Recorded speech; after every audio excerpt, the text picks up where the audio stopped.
Yo, c'est Jack El Diablo, live on Stay Tuned.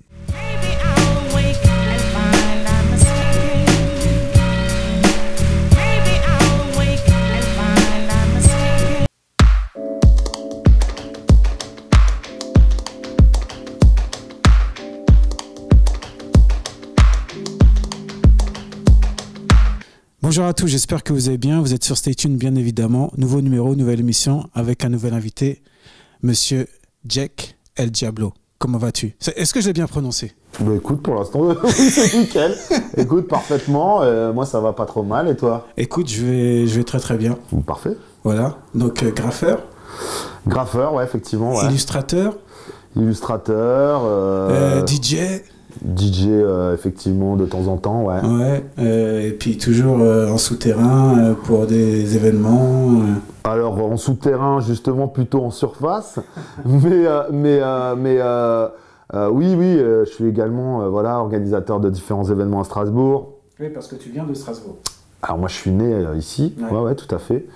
Et je supporte la culture et la cause hip-hop depuis de nombreuses années. Donc, effectivement...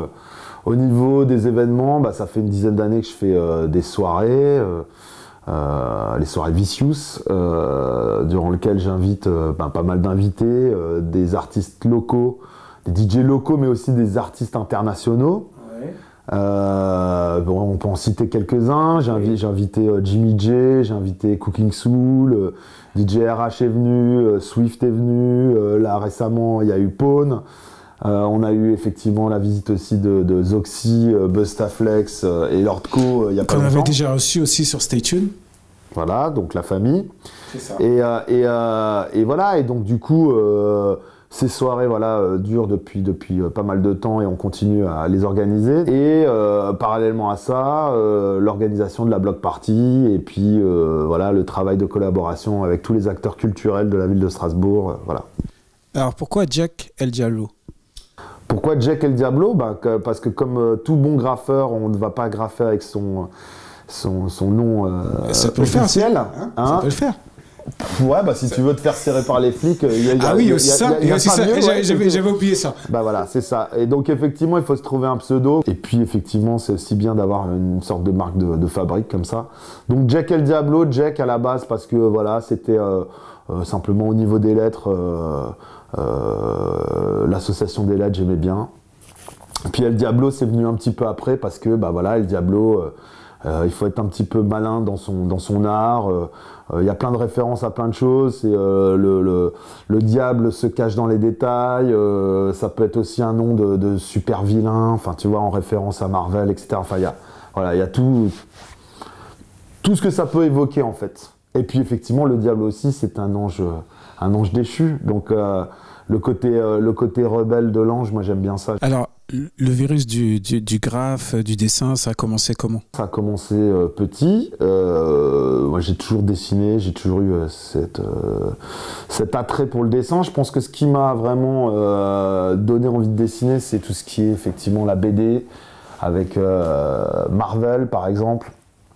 Strange à l'époque, voilà, c'est vrai que quand tu vois pour la première fois Spider-Man, Iron Man avec tes gamins, forcément tu peux que kiffer et puis voilà, t'as envie de redessiner ces personnages, donc tu commences comme ça et puis ensuite tu crées tes propres personnages parce que t'as envie de développer un univers qui est le tien et puis par la suite, les jeux vidéo, toute la culture populaire, les dessins animés, Disney, je sais pas moi, Hanna-Barbera, tout ça. C'est un petit peu tout ce qui nous a tous, éduqués, on va dire, en tout cas visuellement, c'est la culture populaire. Et après, c'est vrai que y a des gens qui passent le pas et qui ont envie de faire la même chose. Donc moi, c'est un petit peu mes inspirations, quoi. Voilà. Et finalement, on pourrait dire qu'il y a toujours un fond sonore à tes créations. Le hip-hop est toujours là en fond. Alors le hip-hop, il est effectivement présent, mais ça vient un petit peu après. C'est-à-dire que après les Marvel, etc., je me suis intéressé au skate. Voilà, j'ai fait pas mal de skate pendant des années. Et ça, je pense que c'est ce qui m'a amené vraiment à la culture alternative, underground. J'ai écouté d'abord pas mal de rock, parce que c'était ultra présent en France à cette époque-là. le rock alternatif français, Berrurier Noir, etc. Puis ensuite, des choses qu'on pouvait entendre dans les vidéos de skate de Santa Cruz, etc. Donc plutôt du punk californien, ce genre de truc. Et puis forcément, voilà, le skate qui est une culture urbaine, par les visuels, par l'univers, par les différentes villes, New York, etc., a amené le côté graffiti, si tu veux, tag, qu'on pouvait retrouver justement en Californie, je sais pas, à Vice ou ce genre de trucs. Donc c'était les premières, si tu veux, prémices et choses qu'on pouvait voir. Et puis à cette époque-là, dans les années 90, c'est l'arrivée du hip-hop en France, quoi, avec voilà, Sydney, avec NTM, la première compilation, la Rap Attitude, etc. Voilà, donc tu te prends ça. Enfin, je veux dire, ça fait partie de ton actualité de jeune et de jeune qui va chercher des choses un petit peu pointues parce que voilà, tu es dans cette démarche-là et du coup, t'adhères vraiment au truc et puis tu prends part au mouvement, j'ai envie de dire. Revenons au dessin, au graphe. Lorsque tu ponds des œuvres, des créations comme celle-ci par exemple, ça commence comment? Stylo, papier ou... Oui, de toute façon, il y a toujours un travail d'esquisse, voilà, toujours une petite esquisse sur papier. Après, c'est vrai que aujourd'hui, je pousse pas forcément mon travail sur papier à fond, c'est-à-dire que c'est vraiment pour poser la structure du dessin qui va être peint ou voilà. Et ensuite, effectivement, je les formalise plus. Sur voilà, le support et la technique, c'est-à-dire que quand je vais peindre, voilà, quand je vais faire un graphe, je vais pousser le dessin sur le graphe plus que sur le papier, si tu veux. Je laisse toujours une petite part d'improvisation parce qu'il faut toujours s'adapter, etc.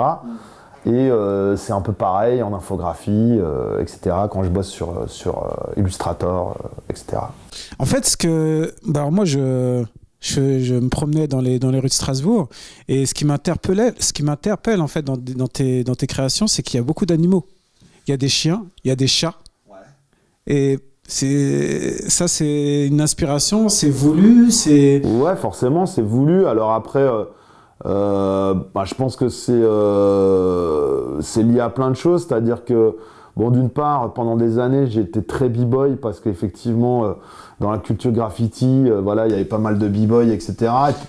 Excuse-moi, est-ce que tu peux rappeler ce que c'est un b-boy? Les b-boys, à la base, c'est un breakdancer, mais ce qu'on appelle b-boy aussi dans les graffitis, c'est aussi les personnages voilà, qui étaient représentés à l'époque et qui représentaient les danseurs ou les mecs voilà, du mouvement hip-hop avec voilà, le style. C'est un style de personnage particulier, en fait, et qui est un peu dans la tradition du graffiti. Et je me suis dit, tiens, on va faire des animaux, mais b-boy, quoi. Et puis après, voilà, il y a tout ce qui est jungle urbaine, etc. Le fait de donner voilà, un côté humain, humaniser les animaux, je trouvais ça aussi intéressant. Ça permettait d'être pas forcément premier degré, mais second degré. Et puis ensuite les transformer. Et puis après, je pense qu'il y a aussi tout l'héritage, voilà, Disney, Hanna-Barbera, où la plupart des héros des dessins animés sont des animaux, quoi. Donc il y a cette filiation aussi, quoi. Et alors, c'est chaud en fait pour parce que finalement c'est assez coloré. Il y a cette idée de cartoon qui revient aussi. Là, c'est toujours lié à tes influences, à ce que tu as regardé en étant plus jeune. Je pense que ouais, effectivement, mon style, il se caractérise vraiment par ça. C'est vraiment le cartoon, c'est vraiment la BD et le dessin animé. Je pense même qu'on peut qualifier plutôt américain, même si je pense qu'il y a quelques petites influences manga, mais elles sont pas ultra présentes. Je pense que c'est vraiment plutôt la BD américaine qui a influencé mon travail, je te dis, à travers les comics et les cartoons, donc voilà, Hanna-Barbera, etc. Il y a aussi tout le travail alternatif des mecs qui faisaient les designs pour Santa Cruz, Poel Peralta. Je pense qu'il y a aussi une influence tattoo dans mon travail. Enfin voilà, tout ce qu'on peut retrouver dans la culture hip-hop et urbaine, en fait, quoi. Alors, comment tu vis cette lumière, cette mise en lumière qui existe depuis quand même pas mal d'années sur tout ce qui est street art, graphe Toi, forcément, tu le vis forcément bien, je pense. Parce tu veux dire, ouais. Parce que à l'époque, c'est vrai que vous travaillez dans votre coin, pas forcément en lumière, et là, il y a un gros spot qui manquait sur vous. Il y a une évolution du truc, c'est-à-dire que le graffiti est arrivé en France dans les années 90, il y a eu une grosse période vandale, notamment à Paris et un peu partout, hein. Moi j'ai commencé comme ça aussi ici. Maintenant, c'est vrai que l'évolution des choses, la démocratisation des outils, c'est-à-dire que les bombes maintenant, tu les trouves plus facilement, elles ont été fabriquées spécialement pour faire des graphes, tu as de la bibliographie, plein de livres qui sont sortis, Internet a révolutionné aussi le truc, c'est-à-dire qu'aujourd'hui le virus se transmet encore plus facilement grâce au net, et du coup finalement ce mouvement a évolué comme ça, c'est-à-dire que moi, en tout cas pour ma part, c'est vrai que j'ai tout de suite eu envie de faire des choses plus légales, c'est-à-dire faire des graphes jolis, parce que faire un graphe la nuit à l'arrache, t'as pas forcément le temps de faire un truc cool, et ce qui m'intéressait c'était de faire passer un message cool, tu vois, et c'est vrai que quand j'ai réalisé des graphes comme ça en vandale, souvent j'étais un peu déçu du résultat, donc j'ai voulu plutôt prendre mon temps et être dans une démarche de montrer le meilleur de notre art, sachant qu'en plus nous quand on parlait de graffiti à l'époque, on était taxé de vandale, on était ultra mal vu. Et je pense que ça m'a donné envie de montrer vraiment patte blanche, de montrer le meilleur de nous-mêmes. Je pense qu'il y a plein d'artistes qui ont suivi un petit peu ce chemin-là. Et sortir aussi de la rue, travailler avec d'autres outils, l'infographie, sur d'autres supports, la toile, etc. Ce qui a fait naître aujourd'hui le mouvement qu'on pourrait appeler street art au début des années 2000, qui finalement se détache du côté hip-hop, mais qui ouvre la voie et qui permet justement, entre guillemets, au côté graffiti, street art, d'avoir les projecteurs sur lui. Tu as parlé d'Internet, des ordinateurs, donc toi tu es illustrateur aussi. Ouais. Donc là, le travail est forcément différent, c'est pas les mêmes outils. Alors, c'est pas les mêmes outils, mais pour moi, c'est complètement lié. C'est-à-dire que mon travail à la bombe, j'ai voulu le pousser encore plus loin à travers l'ordinateur, dans le sens où moi, je travaille avec Illustrator. Et mon travail à la bombe de ligne et de propreté que je voulais avoir sur le mur, j'ai pu le pousser encore plus loin sur l'ordi, quoi. Voilà. Donc pour moi c'est complètement lié, c'est-à-dire que c'est le même boulot si tu veux, mais en plus abouti, enfin différent, parce que forcément c'est un outil différent. Et puis tu peux en faire d'autres choses, tu peux faire des t-shirts, tu peux fabriquer des choses avec l'ordinateur, et c'est ce qui m'intéressait. Je pense que c'est totalement lié. Même aujourd'hui quand je fais des peintures, je crée mes maquettes avant sur ordi pour avoir une idée du résultat et ensuite me passer à la réalisation en peinture. Donc c'est des outils complémentaires, quoi, en fait. Voilà. Donc ouais, c'est une continuité. Continuité et complémentarité, ouais. Alors je vais revenir sur le street art et surtout sur Strasbourg, parce qu'on est à Strasbourg. J'ai l'impression qu'en 2 ou 3 ans, il y a eu, je ne vais pas dire une émergence, mais j'ai l'impression que le street art est un peu plus accepté. J'ai l'impression qu'il y a un peu plus de visibilité, parce que ça reste quand même assez rangé, assez soigné. Il n'y en a pas partout. Cette ville, tu veux dire, ou ouais, dans la ville. Alors, je pense qu'effectivement, c'est le travail de longue haleine, dans le sens où ça fait, comme dit, moi j'ai commencé dans les années 90. Moi j'ai fait pas mal de fresques à Strasbourg. Mais souvent, en fait, on nous appelait pour aller travailler dans les quartiers. Donc, c'est pas des fresques qui étaient visibles. Parce que, si tu veux, la ville de Strasbourg pensait que cette culture était une culture, entre guillemets, de ghetto. Et on nous demandait d'aller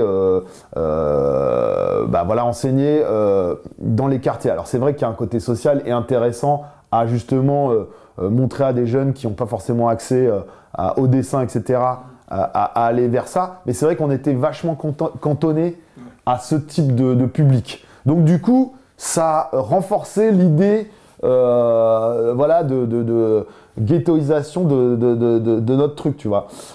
Entre-temps, comme je l'ai dit avant, bah, il y a eu voilà, le street art qui a émergé au début des années 2000. Le street art qui est moins voilà, graffiti, avec les codes graffiti, c'est-à-dire les lettres, les b-boys, les mecs avec les casquettes, etc. Donc du coup, les gens, ça les a rassurés, entre guillemets. Et si tu veux, aujourd'hui, il y a un espèce de mélange de tout ça qui fait que... et puis il y a surtout du temps qui est passé, ça veut dire que c'est quand même un mouvement qui est né dans les années 70 à New York. Ça fait plus de 40 ans que c'est là. À un moment, si ça rentre pas dans les mœurs... Et en plus, c'est un mouvement mondial, c'est-à-dire qu'aujourd'hui, grâce à Internet, le mouvement a explosé, si tu veux. Ah, ça se démocratise partout. Il a explosé et du coup, il y a aussi un nouveau type d'œuvre qui est apparu, c'est-à-dire le muralisme avec des grandes fresques faites sur des immeubles, donc des œuvres géantes. Et ça, je pense que ça a participé à la démocratisation du truc. Et du coup, toutes les grandes villes, finalement, ont une scène graffiti. Et bah, la ville de Strasbourg s'est rendu compte que bah, y avait un intérêt pour la ville, c'est-à-dire mettre de la couleur dans les endroits qui étaient un petit peu pas forcément un petit peu glauques ou les quartiers populaires, histoire d'égayer un petit peu. Voilà, comme le quartier Gare par exemple de Strasbourg, c'est là où ça a un petit peu commencé. Ouais. Et voilà, de fil en aiguille, avec les différents événements, avec la visibilité et l'action des graffeurs à Strasbourg assez récurrente sur le NL Contest, sur la Block Party. Voilà, il y a des initiatives. En fait, si tu veux, c'est l'effet boule de neige, quoi. C'est-à-dire qu'il y en a un, deux, trois, et là, les gens commencent à se rendre compte qu'il y a un intérêt, et ça grandit. Voilà. Tu as fait beaucoup de créations. Est-ce que tu as une création fétiche ? Est-ce que j'ai une création fétiche ? Est-ce qu'il y a quelque chose qui, soit qui a une anecdote particulière, mais qui t'a marqué ? Alors, une œuvre fétiche en particulier, je sais pas, mais en tout cas, il y a pas mal d'œuvres auxquelles je suis attaché, notamment celles que j'ai pu faire à New York, parce que je vais très régulièrement à New York. Là, depuis 7 ans, je suis tous les étés à New York. Je rencontre plein d'artistes, des légendes du graffiti. J'ai l'opportunité de peindre avec eux, donc pour moi c'est vraiment des moments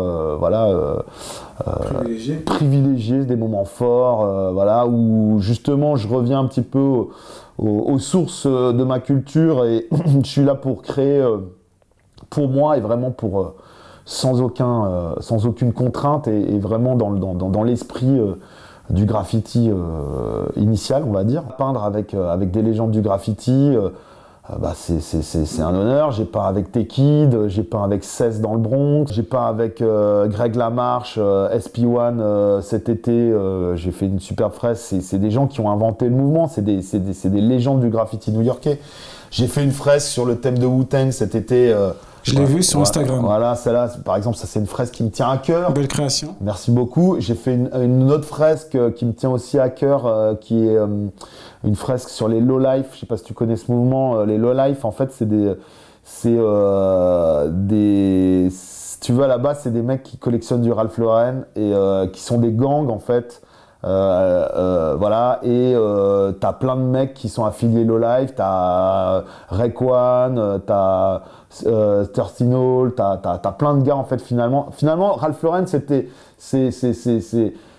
voilà, c'est une marque qui est très hip-hop en fait quoi, ouais. Parce qu'elle a été récupérée vachement par les gars du hip-hop et si tu veux t'as une communauté mondiale aujourd'hui qui est née à New York mais qui est maintenant mondiale qui si tu veux collectionne du Ralph Lauren, des pièces des années 90 justement, et qui est dans ce délire-là. Donc il y a des rappeurs, enfin voilà, il y a tout un univers autour de ça. Et j'avais envie de leur rendre hommage, donc du coup j'ai fait une fresque Low Life, voilà, qu'on peut voir sur mon Instagram. Et le dernier truc qui vraiment reste aussi dans mon esprit, c'est une fresque que j'ai fait cet été. Sur un truc, dans New York, dans Lower East Side, sur le toit sur un rooftop en fait, et ça s'appelle Rooftop Legend. Donc moi je vous invite à aller voir ça. Donc C'est quelqu'un qui organise cet événement, c'est quelqu'un qui travaille dans cette école, si tu veux, c'est le sous-proviseur de l'école, mais qui est un mec féru de hip-hop et qui connaît plein de monde dans le Fat Joe, DJ Neuf, enfin voilà, c'est un pote à ces gars-là. Et si tu veux, le rooftop, il l'a dédié comme une galerie d'art, en fait, et il a fait intervenir toutes les légendes new-yorkaises, c'est-à-dire, c'est pour ça que ça s'appelle le Rooftop Legend. C'est une galerie à ciel ouvert avec des vrais graffitis sur un rooftop sur le haut de New York. Donc déjà, moi j'ai été invité, j'ai eu l'opportunité de pouvoir peindre là-bas. Donc déjà c'était un honneur parce que le gars m'a dit voilà, ici il n'y a que des légendes, mais j'aime bien ton style, tes personnages me plaisent, donc vas-y, fais un truc. On est sur le toit de New York. Qu'est-ce que je vais pouvoir leur faire? Et je me suis dit qu'en fait j'allais rendre hommage à tous les rappeurs new-yorkais morts, donc Biggie, Craig Mack, Frikita, Guru, voilà. Si tu veux, j'avais envie de rendre hommage à ces gens-là parce que voilà, c'est des artistes qui ont marqué, qui ont influencé tous les gens dans le hip-hop. Et du coup j'ai fait cette fresque qui était un petit peu aussi en pendant de celle que j'avais fait ici, qui s'appelait All Dogs Go to Heaven. Tu sais, j'ai fait une fresque en fait avec Tupac, Notorious Big, etc. Donc plus sur tous les rappeurs en règle générale, mais avec justement des têtes de chiens. Et là, si tu veux, je l'ai fait en essayant de représenter vraiment visuellement les caricatures de chaque personnage, Prodigy, etc. Donc j'ai fait cette fresque et franchement, les New-Yorkais ont adoré. Mr. Chicks de Lost Boys m'a reposté, Sean P. Bon, lui il est décédé, mais le mec qui tient son Insta m'a reposté également. Bref, ça a fait vraiment du buzz. Exactement. Et c'est ce que j'aime aussi à New York, c'est que les mecs sont ultra respectueux, voilà, de la culture. Si tu veux, le tribute que j'ai fait, ils l'ont compris. Et c'est vrai que quand je suis là-bas, ce que j'aime, c'est que les gens, ils sont vraiment dans la culture et il y a une transmission. Non, mais ouais, puis surtout, ils comprennent tout. Ouais. Tu vois, ils comprennent tous les codes. Ouais. Et ils sont ultra, ouais, comment dire, respectueux de l'héritage. Ouais, même du graffiti. Quand moi, par exemple, ils m'ont vu faire cette fresque Wu-Tang, il y a un mec qui m'a fait « Vas-y, viens, je t'invite à boire un coup. Enfin, génial, ce que t'as fait, etc. Quitter, nanana. » Bon, ça, c'est les ricains. Ils sont aussi très, très là-dedans. Mais tu sens qu'il y a un réel engouement pour cette culture parce qu'ils vivent là-dedans, quoi. Tu vois, ils sont encore plus que nous imprégnés de ce truc-là. Donc, c'est vrai pour un Français qui va là-bas et qui fait des peintures, tu vois, finalement très américaines, parce que ce que je fais, c'est très américain, en fait. Hein. Parce qu'il y a des influences. Il y a des influences très fortes et moi, je suis quand même plongé là-dedans tout le temps. C'est vrai que je pense que là-bas, les gens comprennent plus facilement, ce que je fais que ici, en fait. Ouais. Ici, les gens sont plus street art, si tu veux. Ils sont plus, tu vois, illustration, pochoir, tout ce qui est plus graffiti, plus hip-hop, ça leur parle un peu moins. En tout cas à Strasbourg. Mais j'ai l'impression que ça fonctionne pour toi ici. Oui, ça fonctionne, bien sûr, ça donc fonctionne. Quelque part, il y a une compréhension du message. Oui, tout à fait. Ça fonctionne, les gens comprennent, etc. Mais ce que je veux dire simplement, c'est que je sens qu'il y a encore plus d'engouement là-bas et ça me fait du bien. Tu peux pas rêver mieux. Tu peux pas rêver mieux que d'avoir voilà ces retours-là, quoi. Pour moi, c'est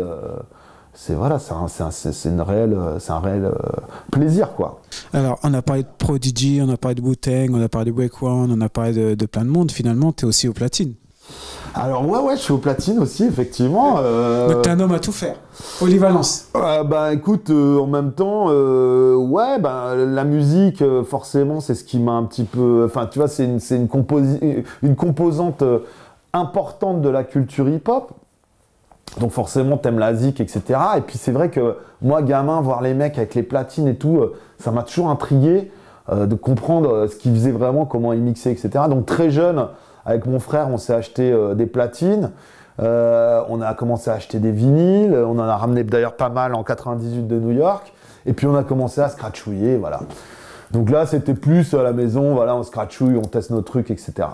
Et puis entre-temps, j'ai continué à écouter de la musique, mais plus forcément touché aux platines et tout. Et si tu veux, pendant pas mal d'années, les soirées hip-hop à Strasbourg, il n'y en avait pas beaucoup. C'était assez mal vu, ça finissait souvent en baston. Donc, il y avait, si tu veux, ici, il y avait beaucoup plus de soirées électro, house, etc. Et moi, j'aime bien sortir, donc du coup, je me tapais, tu vois, de la techno et de la house tout le temps. Et c'est vrai qu'à un moment, voilà, je me suis dit... parce que j'ai eu l'opportunité de pouvoir mixer à un anniversaire d'un pote, si tu veux. J'ai fait, tiens, j'ai plein de vinyles et tout. Et j'ai vu que ça a fait plaisir aux gens qui n'avaient plus écouté des vieux sons depuis longtemps, etc. Et de fil en aiguille, si tu veux, il y a eu un engouement extrême pour ça. Et ça m'a permis de créer mes soirées. Voilà. Et d'en faire, mais vraiment beaucoup, dans différents lieux à Strasbourg, en invitant des guests, etc. Donc voilà, de fil en aiguille, si tu veux, je me suis remis aux platines. J'ai réappris à mixer avec les nouveaux outils parce que je mixais en vinyle à l'époque. Maintenant, c'est Serato. Maintenant, je mixe avec Serato, etc. Donc voilà. Alors, je suis pas toutes les 5 minutes en train de m'entraîner chez moi, tu vois, comme un DJ. Oui, tu n'es pas sur la technique en train de faire des. Voilà, je suis pas un turntabliste, je suis un selecta, si tu veux. Moi, je suis plus un mec qui. Tu vas te faire les bonnes sélections. Voilà, exactement. Je suis là pour ambiancer les gens, en fait, et puis pour partager des sons. C'est-à-dire que ça m'a permis aussi de me réintéresser à tout ce qui était sample, tu vois, donc tout ce qui est funk, soul et si tu veux, tout le message caché qu'il y a derrière pas mal de morceaux. Et c'est ce qui m'a donné aussi envie de créer la Block Party, etc. Enfin voilà. Ouais, voilà. Donc finalement, c'est lié et voilà, c'est un cheminement assez naturel finalement et instinctif. Aujourd'hui, tu vis de ton art. Je vis de mon art depuis 2014, ouais. Félicitations. Bah, écoute, et donc là, c'est avec justement toute cette complémentarité. Ah non, pas depuis 2014, depuis 2004, excuse-moi. Les gens, ils achètent tes œuvres. C'est quoi ton, on va dire, le business model? Alors, il n'y a pas de business model. Moi, je pense que mon avantage, c'est que je touche à différents outils.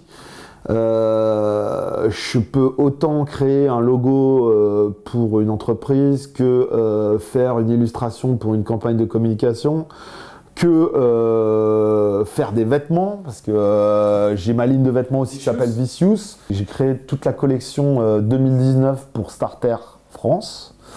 Donc je suis aussi designer de vêtements, si tu veux. Voilà. Et je peux aussi peindre sur toile, dans la rue. Donc voilà, toutes ces choses mis bout à bout, et je donne des cours aussi, j'enseigne aux jeunes, etc. Donc toutes ces choses mis bout à bout me permettent, si tu veux, d'en vivre et de jongler en fonction voilà, des différentes demandes. C'est-à-dire qu'il y a des demandes. Aujourd'hui, je vends beaucoup de toiles. Voilà. Il y a un engouement par rapport à ça. À une époque, j'ai vendu plus de logos et d'illustrations pour le domaine de la communication. Voilà. Donc moi, ça me permet, si tu veux, de rebondir sur ces différents outils et tendances et demandes. Voilà. Il y avait un élément que j'avais oublié dans ta création, c'est que il y a cette notion de sample qui est important pour toi. Tout à fait, effectivement. Ouais, le sampling, le collage, pour moi, c'est vraiment l'essence de la culture hip-hop. C'est-à-dire que dans le graffiti, il y a toujours eu voilà, finalement des inspirations, mais même dans l'histoire de l'art, il y a toujours des inspirations. Après, c'est vrai que dans le hip-hop, il y a toujours ce côté, entre guillemets, deuxième niveau de lecture et hommage. C'est-à-dire qu'on peut faire un truc, mais il y a toujours une référence à quelque chose. Finalement, on remixe toujours un truc. Dans toutes mes œuvres, il y a toujours, comment dire, un hommage à la culture hip-hop, qui, elle, rend hommage à d'autres choses. Mais de toute façon, c'est effectivement, ces hommages-là, c'est toute la black music, c'est toute la funk, la soul, le jazz, c'est tout ce qu'on peut trouver là-dedans, c'est tout ce qui est pop, tout ce qui est new-yorkais, tout ce qui est... Voilà. Donc c'est vrai que si tu as toute la culture pour pouvoir déchiffrer toutes ces influences, dans mon travail, tu vas y trouver voilà, pas mal de choses. Ton projet le plus fou? Mais j'ai pas de comment dire... Enfin si, moi j'aimerais bien bosser voilà, avec des grandes marques comme Nike ou voilà, j'ai déjà bossé avec Puma ou Nike t'a pas encore appelé? Non, Nike m'a pas encore appelé. Tu vas pas tarder? Écoute, je ne sais pas, mais en tout cas, ce serait. Je suis un gros collectionneur de sneakers et je suis vraiment. Pour moi, le streetwear est vraiment une discipline à part entière du hip-hop, donc c'est vrai que j'y suis attaché. Le textile a toujours été présent dans le hip-hop. Le textile, le vêtement, incontournable. Voilà. Donc ça fait partie pour moi de la culture et c'est vrai que c'est quelque chose qui m'a toujours intéressé. Donc ouais, bosser avec des grandes marques. Ça me brancherait bien. Là, je te dis, j'ai bossé avec Starter, c'est déjà, enfin, je suis déjà ultra content. Mais voilà, j'espère encore faire plein de fresques, faire évoluer tous mes projets. Voilà, c'est ça mon rêve, c'est aller au bout de mes projets.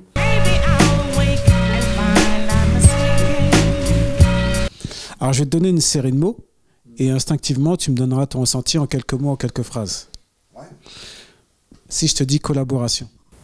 Alors collaboration, pour moi, ça fait partie de l'essence du graffiti, dans le sens où on peint toujours une fresque, généralement se fait à plusieurs, donc moi c'est un peu donc pour moi collaboration c'est échange, partage et création quoi. Strasbourg. C'est mon identité, c'est là où je suis né, c'est mon univers, c'est ma vie quoi. Création. Ça fait partie de mon ADN et que la création, c'est aussi la vie. Indépendant. Liberté avant tout. Et pour moi, c'est un luxe. C'est-à-dire qu'aujourd'hui, étant professionnel indépendant, je ne peux pas rêver mieux que ce statut pour pouvoir, voilà, comme style de vie, j'ai envie de dire. Volonté. J'ai envie de dire que c'est la volonté de partager, de transmettre, d'avancer quoi. Transmission. Transmission, c'est le futur. Le mot de la fin, ça serait quoi? Le mot de la fin, ça pourrait être merci pour ton interview merci à toi. Et simplement, voilà, ravi d'avoir répondu à tes questions pour justement essayer de transmettre un petit peu toutes ces valeurs, voilà, tout simplement. En tout cas, je te remercie de m'avoir accueilli dans ton atelier. Il n'y a pas de quoi. Et je te dis à bientôt. À très bientôt, ouais.